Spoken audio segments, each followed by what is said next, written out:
O- Oke, Bismillahirrahmanirrahim. Assalamualaikum warahmatullahi wabarakatuh. Halo adik-adik semua ya. Selamat pagi, selamat malam, selamat siang ya. Kapanpun ya adik-adik menonton video ini ya. Nah, hari ini kita akan membahas tentang ini adik-adik ya. Hari ini kita akan membahas materi bahasa Indonesia ya untuk TKSD nih ya. Nah, hari ini kita akan membahas apa? Nah, kita akan mulai saja adik-adik ya. Nah, sebelum mulai kita akan berdoa dulu. Berdoa dimulai. Oke, berarti tidak pernah selesai. Nah, oke adik-adik ya. Nah, ini kalian hari ini akan membahas bahasa Indonesia ya. Tapi bukan membahas soal, tapi kita hari ini akan membahas materinya ya. Nah, hari ini kita akan membahas tentang pemahaman teks ya. Nah, tentang pemahaman teks. Di mana pemahaman teks ini adalah materi ya. Materi yang keluar nanti saat TKA adik-adik ya. Nah, ini dia. Nah, jadi apa saja yang akan hari ini kita pelajari? Kita akan belajar tentang gagasan pokok, kesimpulan, dan isi pengumuman. Nah, kira-kira seperti apa? Oke, siapkan alat tulisnya adik-adik ya. Kita catat yang mudahnya ya, kita catat materinya. Dan nanti ada latihan soalnya ya. Nanti jangan lupa dikerjakan adik-adik ya. Oke, nah sekarang kita akan bahas dulu ini apa? Gagasan pokok ya. Nah, gagasan pokok itu apa? Nah, banyak sekali ya di soal-soal TK itu tentukan gagasan pokok, gagasan pokok. Tapi gagasan pokok itu sebenarnya apa? Jadi gagasan pokok adalah ide utama ya, atau inti dari sebuah paragraf. Jadi semua kalimat lain dalam paragraf itu mendukung gagasan pokok ini ya. Nah, jadi gagasan pokok itu ide ya, ide utama atau inti dari sebuah paragraf gitu ya. Nah, jadi gagasan pokok itu ada dua adik-adik ya. Ada paragraf deduktif dan ada paragraf induktif ya. Nah, jadi ini ya dalam mencari gagasan pokok ini ada dua adik-adik ya. Nah, yang pertama itu ada paragraf deduktif. Apa itu paragraf deduktif?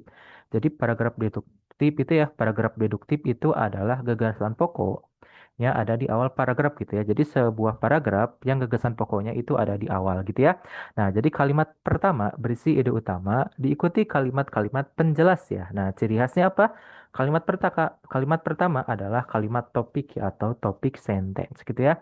Nah, ada juga yang namanya adalah paragraf induktif ya. Paragraf induktif ya itu ya. Jadi kalau paragraf induktif itu kebalikannya ya. Jadi gagasan pokoknya ada di akhir paragraf gitu ya. Nah, jadi kalimat-kalimat penjelas dulu di awal, baru disimpulkan di akhir gitu ya. Nah, jadi ciri khasnya kalimat terakhir berisi kesimpulan ya, kesimpulan atau inti paragraf. Jadi itu adik-adik ya, ada paragraf deduktif yaitu di awal ya, gagasan pokoknya ada di awal dan ada juga induktif. Kalau induktif itu kebalikannya, gagasan pokoknya ada di akhir paragraf gitu ya. Oke, nah jadi tipsnya apa nih kalau kita mau menentukan gagasan pokok? Jadi kita baca seluruh paragraf ya, lalu tanyakan dulu apa yang paling penting dibahas di sini gitu ya. Nah, itulah gagasan pokoknya. Kalimat lainnya itu hanyalah pendukung gitu ya. Nah, seperti ini adik-adik ya. Nah, ini ada contohnya nih ya, ada sebuah paragraf nih ya. Jadi ini katanya Indonesia adalah negara yang kaya akan keragaman budaya. Terdapat lebih dari 300 suku bangsa yang tersebar dari Sabang sampai Merauke. Setiap suku memiliki bahasa, adat istiadat, dan kesenian yang unik. Keragaman ini menjadikan Indonesia sebagai negara yang istimewa di mata dunia. Nah, ini gagasan pokoknya yang mana? Nah, ini kita lihat ya. Ini deduktif atau induktif? Nah, ternyata ini adalah deduktif adik-adik ya. Nah, karena ini kita lihat nih ya. Nah, ini di awalnya kita lihat. Nah, ini adalah gagasan utamanya ya. Indonesia adalah negara yang kaya akan keragaman budaya. Nah, kalau kalimat-kalimat lainnya itu hanya menguatkan saja ya, hanya memperkuat dan memperjelas kalimat ini gitu ya. Jadi ini adalah intinya gitu ya. Nah, Indonesia adalah negara yang kaya akan keragaman budaya. Nah, kalimat-kalimat selanjutnya itu hanyalah pendukung saja. Nah, kan katanya terdapat lebih dari 300 suku bangsa. Setiap suku memiliki bahasa, adat istiadat, ketiak, dan kesenian yang unik. Dan keragaman ini menjadikan Indonesia sebagai negara yang istimewa di mata dunia. Nah, itu ya. Jadi yang lainnya itu hanyalah pelengkap saja ya, penjelas. Jadi yang gagasan pokoknya dari teks ini adalah yang awal ya. Indonesia adalah negara yang kaya akan keragaman budaya. Nah gitu ya. Gampang adik-adik ya. Oke, nah sekarang coba kita cari nih. Nah sekarang silakan dilihat adik-adik ya. Ini ada sebuah paragraf ya, ada dua paragraf. Nah coba nih adik-adik ya, adik-adik lihat ya, boleh di screenshot, boleh dilihat dulu. Lalu adik-adik tentukan nih, ini merupakan paragraf deduktif atau induktif gitu ya. Nah, dan tentukan gagasan pokoknya yang mana gitu ya. Nah, yang pertama itu ada kucing adalah hewan peliharaan yang populer. Kucing mudah dirawat dan tidak memerlukan banyak perhatian. Kucing juga bisa menjaga kebersihan dirinya sendiri. Banyak orang memilih kucing sebagai teman di rumah. Nah, itu ya kita tentukan deduktif atau induktif dan gagasan utamanya yang mana gitu ya, gagasan pokoknya yang mana. Kemudian yang kedua, setiap pagi Rina selalu sarapan dengan nasi dan telur. Rina juga rutin berolahraga 30 menit sebelum sekolah. Dia tidur cukup setiap malam dan minum air putih yang cukup. Rina adalah anak yang sangat menjaga kesehatannya. Nah, coba ya tentukan adik-adik ya kedua paragraf ini. Apakah deduktif ataukah masuk ke paragraf induktif gitu ya. Dan gagasan pokoknya yang mana? Boleh silakan dikerjakan adik-adik ya. Oke, itu dia tentang gagasan pokok ya. Selanjutnya kita masuk ke kesimpulan. Nah, ini ya penting sekali adik-adik ya.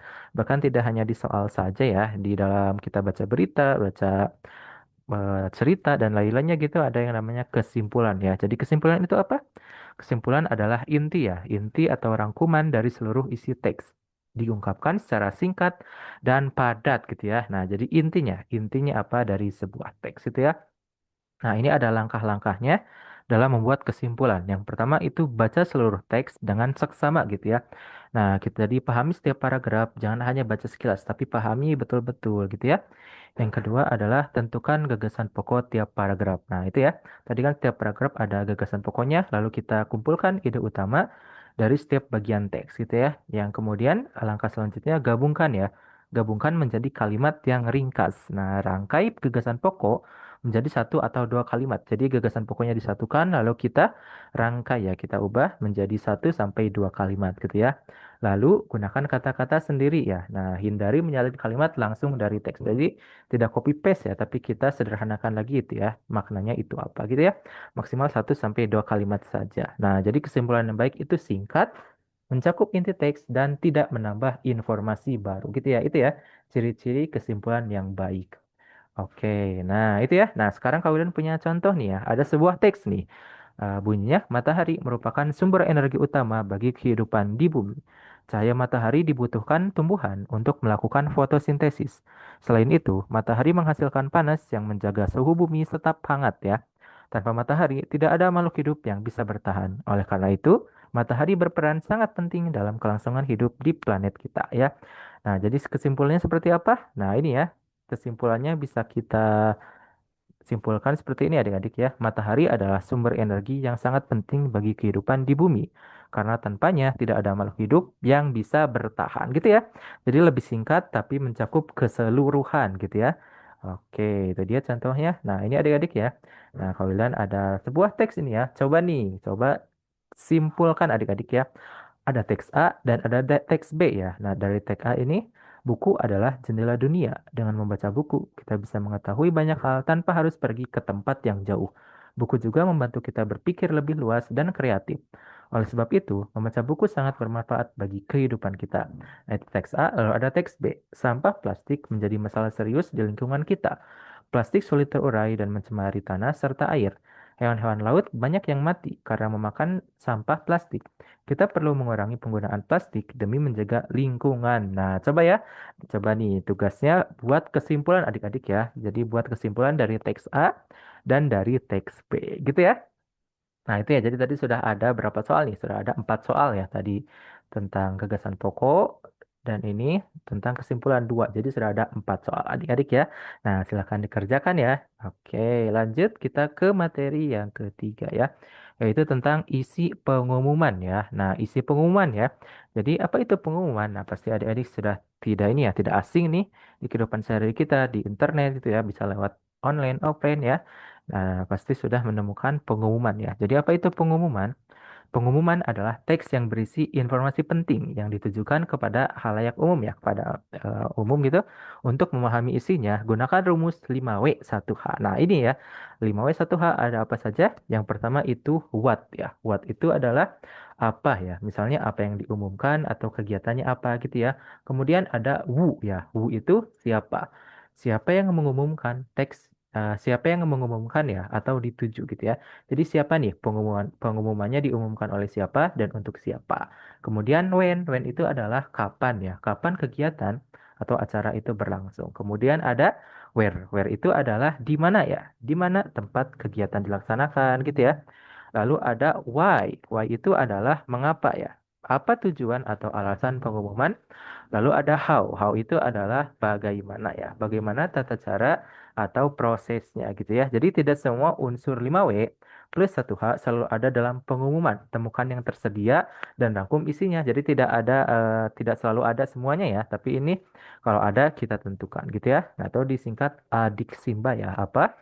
Di mana? Kapan? Siapa? Mengapa? Bagaimana? Kita adik-adik ya. Nah, ini ada contohnya nih ya. Nah, ini jadi ada sebuah pengumuman nih ya. Nah, ini diberitakan kepada seluruh siswa kelas 5 bahwa akan diadakan lomba cerdas cermat bahasa Indonesia pada Sabtu 20 April 2024 pukul 8 sampai 11 WIB ya, bertempat di aula sekolah. Lomba ini diadakan dalam rangka memperingati Hari Bahasa Nasional. Siswa yang ingin mengikuti lomba dapat mendaftarkan diri kepada wali kelas masing-masing paling lambat Rabu 17 April 2024. Hormat kami, Kepala Sekolah SD Nusantara. Nah, itu ya. Nah, kita tentukan nih 5W satu hanya. Yang pertama, what ya. Apa yang dibicarakan? Nah, yang dibicarakannya adalah ini ya, lomba cerdas cermat bahasa Indonesia. Ya, ini ya, what-nya adalah apa gitu ya. Jadi apa nih kegiatannya? Adalah lomba cerdas cermat bahasa Indonesia ya. Lalu, siapa? Misalnya siapa pesertanya gitu ya. Berarti pesertanya adalah seluruh siswa kelas 5. Nah, ini sudah ada ya, nya seluruh siswa kelas 5 dan ini disampaikan oleh siapa? Disampaikannya oleh kepala sekolah ya, SD Nusantara. Lalu ada when itu kapan? Nah, berarti kapan diadakannya? Berarti diadakannya pada Sabtu ya, Sabtu 20 April 2024 ya, pukul 8 sampai 11 WIB. Lalu ada where, di mana? Nah, berarti di mana diadakannya? Nah, ini di aula sekolah ya. Lalu mengapa? Why? Nah, ini dalam rangka memperingati Hari Bahasa Nasional gitu ya. Lalu ada how. Bagaimana? Berarti bagaimana cara daftarnya? Nah, caranya adalah ini ya. Nah, dapat mendaftarkan diri kepada wali kelas masing-masing paling lambat ya Rabu 17 April 2024. Itu ya adik-adik ya. Jadi itu kita sudah bedah nih isi pengumumannya ya. Jadi 5W satu hanya sudah ada gitu ya. Jadi ini lebih mudah adik-adik ya kalau kita sudah mengetahui isinya, isi pengumumannya. Jadi tidak akan kesalahan informasi lagi gitu ya. Oke, lanjut kita. Nah, ini ada latihan soal berikutnya adik-adik ya. Nah, coba. Jadi ini ada sebuah pengumuman ya katanya kepada yang terhormat seluruh siswa SD Maju Bersama. Dalam rangka Hari Lingkungan Hidup, sekolah kita akan mengadakan kegiatan tanam pohon bersama pada Jumat 5 Juni 2024 pukul 7 WIB ya. Nah, di halaman belakang sekolah, tiap siswa diharapkan membawa bibit tanaman dari rumah. Kehadiran seluruh siswa sangat diharapkan. Salam OSIS SD Maju Bersama. Nah, silakan adik-adik ya. Ini untuk soal nomor 5 ya. Boleh kita tuliskan adik-adik ya. Nah, apa saja nih? Nah, boleh digambarkan juga tabelnya ya. Tabel 5W plus 1 hanya adik-adik ya. Oke, ini dia ya latihan soal tentang isi pengumuman. Silakan ditulis jawabannya ya. Nah, ini sudah terlihat ya. Jadi apa, siapa, kapan, mengapa, bagaimana ya. Nah, itu what, to, where, dan di mana ya. Apa, siapa, kapan, di mana, mengapa, bagaimana. Itu adik-adik ya. Boleh dikerjakan silakan. Oke, ya berarti sekian saja adik-adik ya untuk hari ini. Jadi hari ini kita belajar apa saja? Pertama, gagasan pokok ya. Nah, gagasan pokok itu adalah ide utama paragraf ya. Ada yang di awal atau reduktif dan ada juga yang di akhir atau disebut induktif ya. Kemudian yang kedua itu tentang kesimpulan ya. Jadi kesimpulan itu rangkuman inti seluruh teks ya, singkat dan padat menggunakan kata-kata sendiri. Nah, kemudian yang ketiga tadi adalah isi pengumuman ya. Isi pengumuman itu dipahami menggunakan 5W plus 1H. Apa, siapa, kapan, di mana, mengapa, bagaimana, gitu ya. Oke, terus berlatih membaca dan memahami berbagai teks adik-adik ya. Oke, jadi cukup sekian ya untuk pembahasan hari ini adik-adik. Terus berlatih ya, semangat terus karena sebentar lagi TKA-nya akan dimulai. Gitu ya adik-adik ya. Oke, jangan lupa nanti tugas-tugasnya dikerjakan. Nah, kalian cukupkan untuk pembahasan ini ya. Nah, kita akan bertemu lagi di video-video selanjutnya. Assalamualaikum warahmatullahi wabarakatuh.